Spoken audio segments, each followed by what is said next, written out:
Good morning! Alam ako si Teacher Jen. Mula ako sa Talolong Elementary School.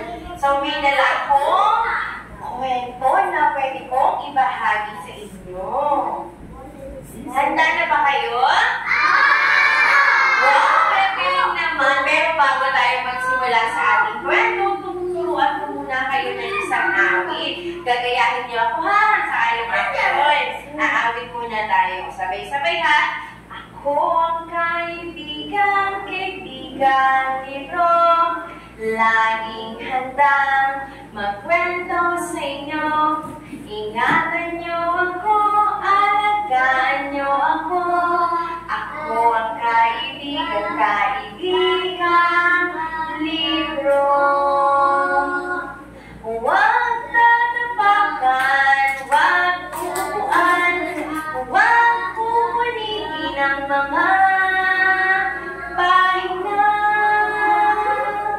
Ako kaibigan libro, laging handa magkwento sa inyo. Ingatan niyo ako, alagaan niyo ako. Ako ang kaibigan libro. Ayan. Sino sa inyo ang mahilig maglaro? Sino sa inyo ang naglalaro ng tagu-taguan? Ay, wow, ang galing naman. Mahilig ba kayo maglaro ng tagu-taguan? Ay, magaling. So, ngayon, bago simulan ni Teacher Jen ang kwento, ay may nais muna akong ipakita sa inyong larawan. Ano kaya ito? Very good, Anja. Ay, Kaja. Ito ay isang aparador. At ito naman, ano kaya? Ito ay, ang tawag dito ay tambak na labada. Very good. Ulitin natin. Tambak na labada. At isa naman, ulitin natin. Very good. Aparador. At ang pinakahuling salita na mapapakinggan mo sa kwento ni Teacher ay ang nangangalay. Nangangalay. O pag sinabi natin aparador, ito ay nilalagyan ng damit. May ganito ba kayo? Ayan. So, sa aparador, nilalagay ang damit. Ano? Siyempre, ngayon, si Teacher Jen ay may aparador sa bahay. Meron siyang kukunin sa ibabaw ng aparador. Ngayon, itinaas ko yung aking kanang kamay, gaya kay Teacher. Tinaas ko. Hindi ko maabot yung inaabot ko. Nakakangalay. Ayan. Nakakangalay ano? Pag itinaas ang kamay ng mas matagal, hindi ko kayang abutin. Nakakangalay. Ayan ang salita. Nakakangalay. Ito ay tatlong salita na malalim na papakinggan niyo sa kwento. So, natin ha. Lagay natin dito.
sa katabi para maiwasan yung pag-ingay. So, gagamitin lang ang tenga. Naintindihan mo? At pang-apat, kung may tanong, itataas ang kanang kamay at huwag sigaw. Naintindihan mo? Later po, makinig na para sa ating kwento ngayon na pinamagatang si Pilong Patago. Kwento ni Christine Ganon at guhit ni Leo Alvaro. So, gusto kong tulungan niya ako sa aking pagkwento. Yes, hindi na po. So, tulungan niya ako habang nagkikwento si teacher, ha? Kapag tinaas ni teacher ang kanang kamay o kaya kaliwang kamay, sabayan niyo akong sabihin ang Bulaga! Ayan. O, practice tayo. Itataas ko ulit yung kamay ko. O, kapag tinaas ni teacher dyan yung kamay ko, sabay-sabay natin sabihin, Bulaga! O, with action. Isa pa ulit. Practice ulit. Ganito po. Si teacher lang ang tataas ang kamay. O, ganito ang gagawin na. Pag tinaas ni teacher ang kamay, sabay-sabay. Bulaga! O, kasama yung kamay. Nakagano na. Kasama ang kamay. O, taas ulit ang kamay ng teacher pag tumaan. Ayan. Tutulungan niyo ako, ha? Sa pag-kwento. Handa na ba kayo? Pamantayan sa pakikinig ng kwento, maupo ng maayos. At tahimik gamitin ng kanya, iwasan ang pakikipag-usap sa katabi. Handa na? No, parang hindi pa handa. Si Pilong Patago. Tapos lang yung buwan ako. Ayan. Kita pa lang sa huli. Ayan. Pilong! Pilong! Si teacher lang. Teacher lang. Asan ka ba, Pilong? Pilong! Pilong! Si teacher lang. Si teacher lang po, ha? Maligo ka na, anak. Kanina ka pa naglalaro sa labas. Ang sigaw ng kanyang nanay. Nang biglang may narinig si nanay na, Bulaga! Na hindi niyo alam ano, nandito lang ako nakatayo sa tuwid ng poste. Ha ha ha ha ha! Saan nakatayo si Pilong? Yan, sa poste. Magaling. At may naghahanap na naman kay Pilong. Hinahanap siya ng kanyang tatay. Pilong? Pilong! Asan ka ba nanon? Gutom na ang alaga mong isda. Pilong! Pilong! Pakainin mo na ito at papasok na ako sa opisina. Ang tawag ng kanyang tatay. Nasaan kaya si Pilong? Nang biglang Bulaga! Tay, hindi niyo ako nakita, no? Nandito lamang ako sa tuktok ng aparador. Aparador. Nasaan nga po si Pilong? Nagtago? Ay, ang galing naman ang comprehension. Nasa tuktok ng aparador. May naghahanap na naman kay Pilong. Pilong! Pilong! Saan ka na naman nagsuot, Pilong? Lumabas ka na. Malamig na ang tanghalian mo. Kanina ka nakahain sa mesa. Nasaan ka ba, Pilong? Nang biglang Bulaga! Nakita ni Ate Bebeng si Pilong. Hindi mo ako nakita, no? Narito lang ako sa loob ng tambak na labada. Nasaan nagtago si Pilo? Ay, ang galing! Sa tambak ng labada. At sino nakakita sa kanya? Si Ate? Bebeng. Ay, ang galing naman. Naku! Matapos si Nanay, matapos si Tatay, at si Ate Bebeng naghahanap, may naghahanap na naman kay Pilo. Pilo! O, sabay-sabay. Pilo! Pilo! Nasaan ka ba? Kailangan na nating umalis. Nariyan na ang tricycle sa ibaba. Mahuhuli na naman tayo sa eskwela. Hindi makita ng nanay niya si Pilo. Nang biglang malaga! Hindi mo ako nakita, no? Nandito lang ako sa gilid ng kama. Ha ha ha ha! Ayan. O, saan nakita yung batang si Pilo? Yon, magaling sa gilid ng kama. Ay, ang galing naman. Meron na namang naghahanap kay Pilo. Pero, galing siya sa paaralan. Dumating na si Pilo galing sa eskwela. May naghahanap na naman sa kanya. Sabay-sabay, Pilo! Pilo! Aalis na tayo! Pupunta tayo sa palengke at bibili ng pantalon.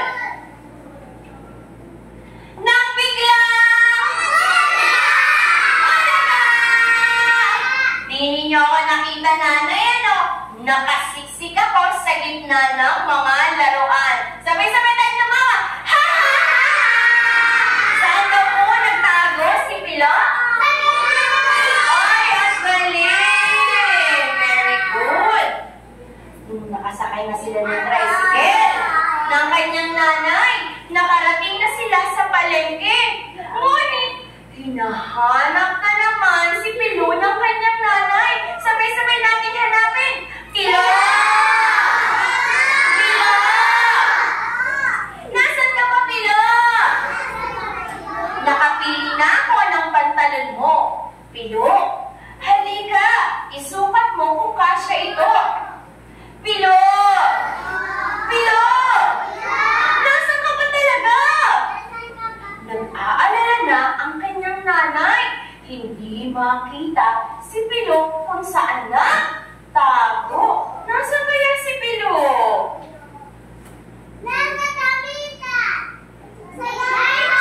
O mamaya, bakit kaya di pa rin ako nakikita ni nanay? Ang tagal ko nang nagtatago. Nakakangalay na. Isang oras na akong nakatayo. Sige na nga, lalabas na ako sa pinagtataguan kong damitan. O saan nagtatago si Pilo? Kaya pala hindi makita ng nanay dahil sa damitan siya na tatago. Ngunit, makinig, hinanap niya ang kanyang nanay. Umikot siya sa buong palengke. Hinanap ng hinanap ng hinanap. Sumigaw si Pilo, Inay! Habang umiiyak, Inay! Inay! Si Pilo pala ay nawawala na sa palengke. Malakas ang iyak ni Pilo. Ang sigaw niya, sabay na si Teacher Jan, Inay! Inay! Dahil hindi niya mahanap ang kanyang nanay, sa tingin niyo, ano kaya nangyari? Nawala! Hindi kung nawala nga. Maya-maya, si Pilo ay may nakita at may narinig. Ang sabi, nung nakita sa kanya, sabay-sabay natin, Balaga! Nandito na si nanay. Akala mo hindi na kita makikita, ano? At tumigil na sa pag-iyak ang kanyang anak na si Pilo. O sige anak, tahan ka na. Andito na si nanay. Kaya sa susunod, huwag ka nang magtatago kung saan-saan. At dito nagtatapos ang kwentong si Pilo ang patago-tago. Nagustuhan niyo ba? Ayan. So kung nagustuhan niyo, may tanong si teacher. Ang makakasagot ay bibigyan ni teacher ng premyo. Kung nakinig kayo. Ayan. So, itaas ang kanang kamay ng naisagot. Ayan. Hindi ko naman pangalan, Teacher Gina.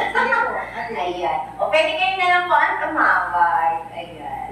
Sino po ang sasagot si Teacher Gina? Si Kaja. O, Kaja. Ang tanong ni Teacher Jen. Ang tanong ni Teacher Jen, ano ang pangalan ng bida sa kwento ni Teacher na binasa? Ha?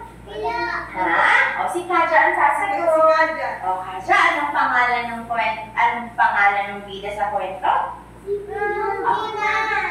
Oh, very good. Sinabi niyo yung pangalan. O, palakpakan natin si Kaja. At dahil sa favorite si Kaja, anak. Okay, sino makakapag-ulit? Sino makakapag-ulit? O, huwag na kainin. Ano ang pangalan ng bida sa kwento? Anong pangalan? Biel. O, Biel. Biel, anong pangalan? Ay, very good. O, palakpakan din natin. Ang gagaling naman pala sa, may retention, may comprehension. O, ngayon naman, tingnan natin kung meron kayong naalala kung saan-saan nagtago si Pilo. Tingnan natin, magbigay ng isa. Saan una nagtago si Pilo? Wait, isa-isa lang po. Wait lang. Wait lang. Hawakan pa na yung premyo. Teacher Gina, ikaw po tumawag. Hindi ko kilala ang pangalan. Magbibigay kayo ng isang lugar kung saan nagtago si Pilo. Okay, si Yana. Si Yana, maaari mo ba? Saan daw siya nagtago? Saan nagtago si Pilo? 5 yun. Saan? Saan nagtago si Pilo? Ha? Ayun, magaling sa kama, sa gilid ng kama. Tanggapin mo ang premyo, huwag mo nang kakainin. O, palakpakan natin. O, ano ba? Saan pa siya nagtago? Bakit sa hanga? Saan? Cabinet o tuktok ng aparador. Very good. Okay, sino pa? Ay, very good. Tambak na labada. Makakadami na siya. Okay, sino pa ang sasagot? Meron pang dalawa. Miggy, ikaw, Miggy. Ayun, sa laruan. Very good. May isa pa. Saan? Nasabi na po. Sa gilid ng poste. Ay, nakalimutan. Unang-una pa naman yun. Magagaling naman pala sa teacher din. Pangatlong tanong. Handa na kayo? Bakit kaya palaging hinahanap si Pilo? Ano kayang ginagawa niya? Taas po ang kamay. Nagnain kumakas. Ikaw, bakit kaya nagtatago si Pilo? Bakit daw, sir? Ano daw ginagawa ni Pilo? Ba't siya nagtatago? Ha? Bakit siya nagtatago? Kaya mo yun. Bibigyan natin ang pagkakataon si Jose makapagsagot. Bakit siya nagtatago? Sa tingin mo? Ay, very good! Tama ang sagot na dahil gusto niya magtago-taguan. Very good! Sino makakapag-ulit ng sagot ni Jose? Ikaw! Bakit ka nagtatago si Pilo?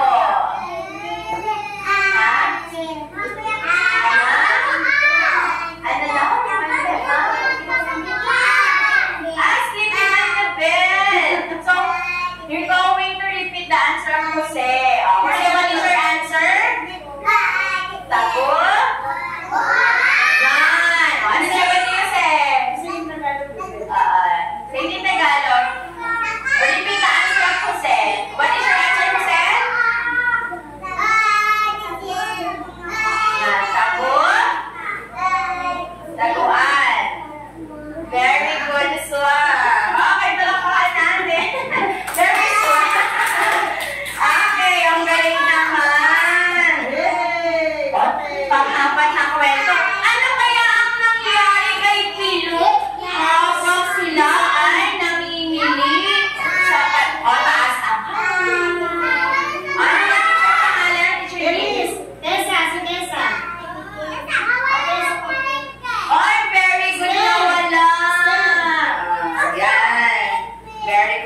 din ba yung ginagawa ni Pilo?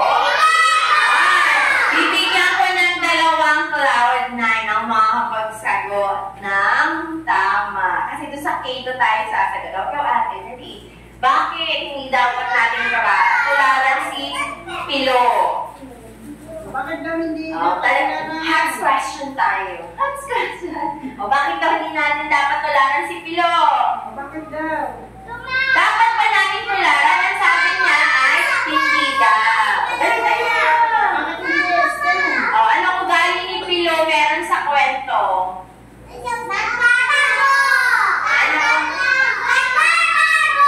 Nagtatago nga. Anong pag-uugali niya? Lagi siyang hinahanap ng mga kasama niya sa bahay. Si nanay, si tatay.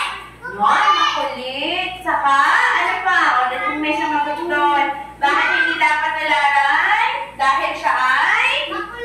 Makulit. Kung siya makulit. O ate, sa mo ka nakakatakot ka. Mandulas. Pinanako pala tubig. Ayan, bukod sa makulit si Pilo, bakit hindi daw natin dapat tularan? Ano po? Ay, malikot. Non, magaling. So, masama ba ang maglaro ng tagu-taguan?